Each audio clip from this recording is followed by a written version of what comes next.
Cyber crime అనేది ఎక్కువ అవుతుందండి బాగా. సో దానికోసమని అవేర్నెస్ క్రియేట్ చేస్తున్నాము. దీన్ని ఇగ్నోర్ చేయకండి. డైలీ మీకు కాల్ చేసేటప్పుడు కూడా వస్తుంది కదా ఒక అనౌన్స్మెంట్, అది అస్సలకి ఇగ్నోర్ చేయకండి. ఎందుకంటే సైబర్ ఫ్రాడ్స్ అనేది ఎక్కువైపోతున్నాయి రాను రాను. ఎవరైనా మీకు కాల్ చేసి ఇట్లా బ్యాంక్ నుంచి కాల్ చేసినామంటే కూడా మీ డీటెయిల్స్ ఎవరికి ఇవ్వకండి. నార్మల్ గా వాట్సాప్ లో కానీ టెలిగ్రామ్ లో కానీ కొన్ని ఫేక్ లింక్స్ అనేవి సర్క్యులేట్ అవుతున్నాయి. ఎస్పెషల్ గా పిఎం కిసాన్ అని చెప్పి ఒక ఫేక్ లింక్ సర్క్యులేట్ అవుతుంది. అది చాలా డేంజరస్ లింక్. దానిపైన క్లిక్ చేసి జస్ట్ మీ ఫోన్ నెంబర్ ఎంటర్ చేసినా కూడా మొబైల్ హ్యాక్ అవుతుంది. మీ మొబైల్ హ్యాక్ అయ్యి మీ వాట్సాప్ యాక్సెస్ కూడా మీకు పోతుంది. సో సో ఇట్లాంటి లింక్స్ ఏమైనా గవర్నమెంట్ స్కీమ్ తోని పేరుతో ఏమైనా లింక్స్ వస్తే అట్లాంటివి ఇగ్నోర్ చేయకండి, ఓపెన్ చేయకండి లింక్స్. ఇంకా లోన్ యాప్ ఫ్రాడ్, ఈజీగా లోన్స్ వస్తాయి, ఇన్స్టాంట్ లోన్స్ వస్తాయి అని చెప్పేసి కొన్ని లోన్ యాప్ ఫ్రాడ్స్ కూడా అవుతున్నాయి.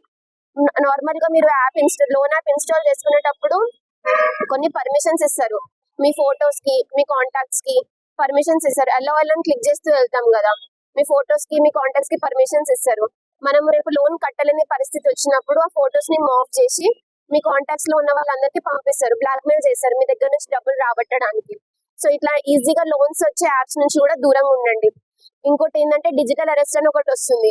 డిపార్ట్మెంట్ పేరు అంటే పోలీస్ నుంచి కాల్ చేస్తున్నాము, డిపార్ట్మెంట్స్ కాల్ చేస్తున్నాము, income tax department, excise department, ఇట్లా వేరియస్ డిపార్ట్మెంట్స్ పేరు చెప్పి మీ పైన కేసు ఫైల్ అయింది, లేకపోతే మీ రిలేటివ్ ఎవరో, మీ ఫాదరో మీ మదరో ఇట్లాంటి వీళ్ళ పేర్లు చెప్పి వాళ్ళు మా కస్టడీలో ఉన్నారు, మీరు ఇంత మనీ కడితే కేసు విత్డ్రా చేసుకుంటాము అని చెప్పేసి వీడియో కాల్స్ చేస్తారు.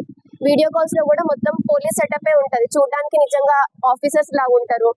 మన ఫ్లాగ్, ఇండియన్ ఫ్లాగ్ పెట్టుకుంటారు.